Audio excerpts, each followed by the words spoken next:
Magandang araw po sa inyong lahat mga kababayan at welcome back dito po sa ating munting channel Pinas News Review, kung saan re-reviewin po natin ang mga mahalagang balita dito sa Pilipinas. Mga simpleng komento sa mga issue dito sa Pinas. At ito nga mga kababayan, anong bago sa Pinas? Nako, ang tuloy-tuloy na paghihirap ng bansa, netizens sa bagong Pilipinas hymn. Nako, yan po no. Ito para sa akin, opinion lang to mga kababayan, pero ito po ay nakikita ko pong panlilin lang no, sa mga tunay na issue ng ating bansa mga kababayan. Dahil nga po ito na, naglabas na po ng memorandum, executive order ang ating Pangulo, PBBM no. Yan. Naglabas po ng memorandum na gagamitin na nga itong bagong Pilipinas hymn no, yung kinakanta lagi nung nangangampanya pa sila. Yan po yung ipapakanta no sa lahat ng government offices at maging sa mga paaralan. Yan mga kababayan. Ito pero bago natin to simulang panoorin at bigyan ng komento, kung bago ka pa lang at di pa po nakapag-subscribe sa ating munting channel, please don't forget to subscribe. At i-click na rin po ang bell notification para updated ka po sa lahat ng ina-uploads nating reaction video. At ito na nga mga kababayan, sama-sama at sabay-sabay po natin pakinggan, panoorin at bigyan ng komento ang video ito. Ito na po. Ang mamatay ng dahil sa'yo. Bukod sa pambansang awit ng Pilipinas, ang lupang hinirang ipinag-utos na rin ni Pangulong Bongbong Marcos Jr. na required na rin kantahin ang bagong Pilipinas hymn sa mga paaralan at sa mga tanggapan ng gobyerno. Bagong Pilipinas is addressed to all government officials and employees and citizens of this country. It is an invitation to all of us to think about being a Filipino and view the nation from a renewed perspective. Kung inyong makikita sa mga pinagdadaluhan ni Pangulong Marcos Jr., ito ang palagi mong maririnig na awitin. Pagbabago, dahil sa ito ay kinakailangan tayo na. So yan mga kababayan, wala namang masama sa bagong Pilipinas hymn. Ang problema lang mga karibin natin no, ang opinion ko lang po dito, akma ba, no? Akma ba na ipagamit or kantahin yung bagong Pilipinas hymn sa mga nararanasan natin ngayon, mga kababayan? Kasi parang sinabi mo, kantahin nyo to para mawala yung mga problema ninyo, di ba? Para mais, no? Mais yung anong mais? Mais kaya kinakain yung mais I mean, mga kababayan, para maibsan yan.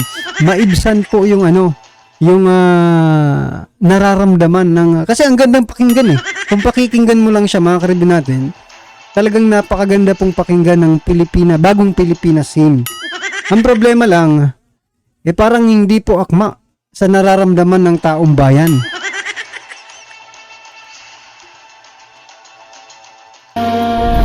Ito ang bagong Pilipinas hymn na pinamagatang panahon na ng pagbabago.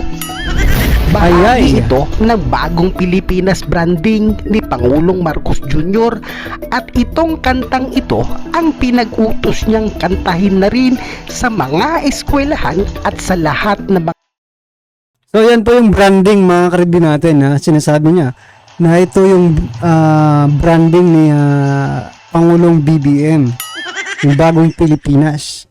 Sana naman mga kababayan, kung ano po yung nasasaad dyan, no? Kasi yung 'di ba yung lupang hinir, 'di ba? Yung lupang hinirang mga kababayan. Ano man po ang sinasaad doon ay nangyari po. Nangyari po sa Pilipinas. Ipinagtanggol ng mga bayani ang ating bansa sa mga banyagang mananakop. Nandun po yan mga karibin natin. Mararamdaman mo yung talagang sakripisyo ng ating mga bayaning mga kababayan, no? Na nagsakripisyo ng kanilang buhay para sa kalayaan ng Pilipinas. 'Di ba? O pero dito sa Bagong Pilipinas, no? Ano yun, basta Bagong Pilipinas yung mga kababayan. Parang hindi mo naman ramdam na nangyari ito sa panahon ngayon kasi sila naman yung gumawa niyan, eh. Di ba? O pakinggan pa natin, baka sakali namang may nangyayari na palang nandyan, palakpakan po natin. Mga tanggapan ng gobyerno sa mga flag ceremony.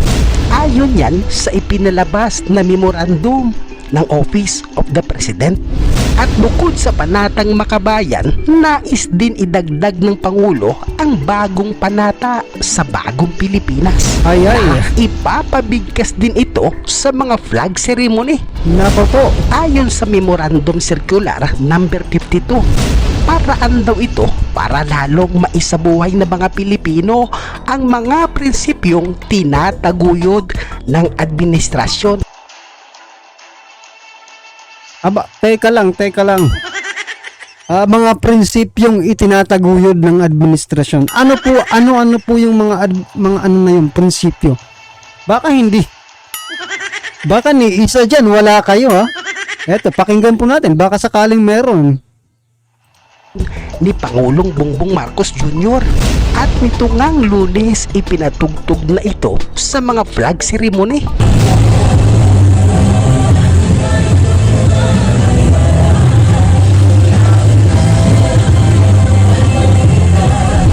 Maging ang Bagong Pilipinas Pledge, maririnig mo na rin ito. Panata sa Bagong Pilipinas. Bilang Pilipino, buong pagmamalaki ko, isasabuhay ang Bagong Pilipinas. Dahil dito, So yun mga kababayan, bilang Pilipino, ipinagmamalaki ko na isabuhay ang Bagong Pilipinas. Ano po ba ang Bagong Pilipinas ngayon? Ha, mga kababayan? Ano ba natin isasabuhay? Kung isasabuhay talaga natin ngayon yung Bagong Pilipinas, ito ngayon tayo. Ha? Kung ano man po yung kung ano man po yung nararamdaman mo ngayon, yan po ang totoong Bagong Pilipinas. Bagsak ang bagsak po ang ekonomiya. Nagsialisan ng mga investors. Ano pa? Mahal ang mga bilihin. Ano pa lantaran po ang korupsyon. Ano pa?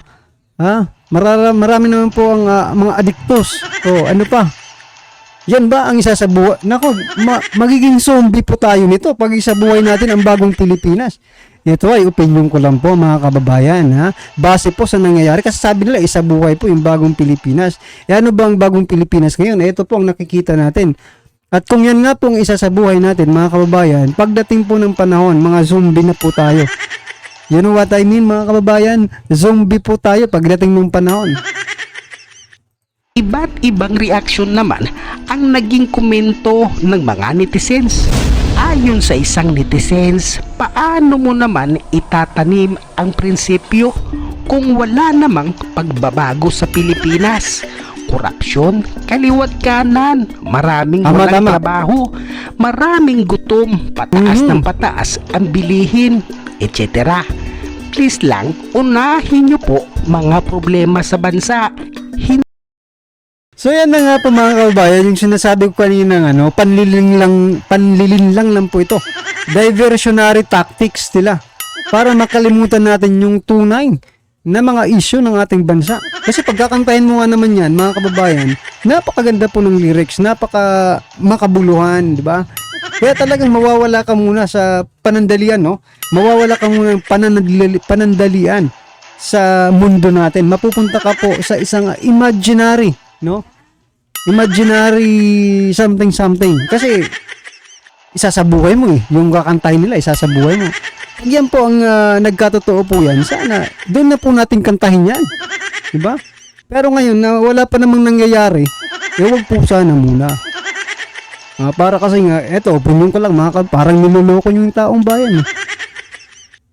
Hindi yung sarili nyo lang at kunwari may bagong Pilipinas. Serve and protect the Filipinos po. Sayang naman ang binabayad na tax monthly and VAT. Ayon yan sa isang netizens. At ito pa, anong bago sa Pilipinas? Ang tuloy-tuloy na paghihirap ng bansa, ang tuloy-tuloy na pagtaas ng presyo na hindi akma sa karaniwang mamamayan na sumasahod ng minimum wage na kulang pa sa pang-araw-araw na gastusin. Ang dali sabihin kasi kayong nasa gobyerno na mataas ang sahod, hindi ninyo ramdam ang paghihirap ng mamamayang Pilipino na halos hindi na matulog. Sa bagay mga kababayan, sinasabi naman doon na yung kakanta ay mga taga-gobyerno. Hindi naman sinabing kantahin ng isang normal na residente ng isang, you know, di ba? Sinasabi kasi kanina, mandatory or ipapakanta na sa lahat ng opisina ng gobyerno. Kaya naman pala, gobyerno naman pala mga kababayan. Hindi naman pala kasali yung mga joke lang mga kababayan, baka magpagalitan tayo ni ni PBBM. Well, karapatan niya naman po ang ganyan, di ba? Pero sana lang po kung ano po yung kinakanta, kasi him yan isa sa buhay nga, di ba? Isa sa buhay ng bawat isang Pilipino yung kinakanta. Paano nga isa sa buhay kung ganyan, mga kababayan? Napakaganda po ng kanta, pero ang nangyayari, yan na po yung sinasabi. Yan na po yung sinasabing expectation versus reality. Diyan na po tayong magkakaano ng mga discrepancy. Expectation, ito yung expectation natin, yung him. Pero ito yung nangyayari sa reality. Napakalayo po sa expectation. Ganun pala yun. Ngayon, naiintindihan na po natin. Di ba nag-trending yung dati, expectation versus reality. Yan mga kababayan, kung kayo pong tatanungin, dapat po ba? Dapat po ba nating, or dapat nga bang ipakanta na ito sa bawat isang Pilipino? Itong bagong Pilipinas hymn? Napapanahon ba? Ayan mga kababayan, napapanahon ba itong kanilang paglalabas or papakanta? Yan ng bagong Pilipinas hymn at yung panunumpa. Yan, pledge mga kababayan. Okay, comment nyo na lang po sa comment section mga karibin natin para mas malaman po ng ating mga kababayan ang inyong pong opinion patungkol po dito sa bagong Pilipinas hymn.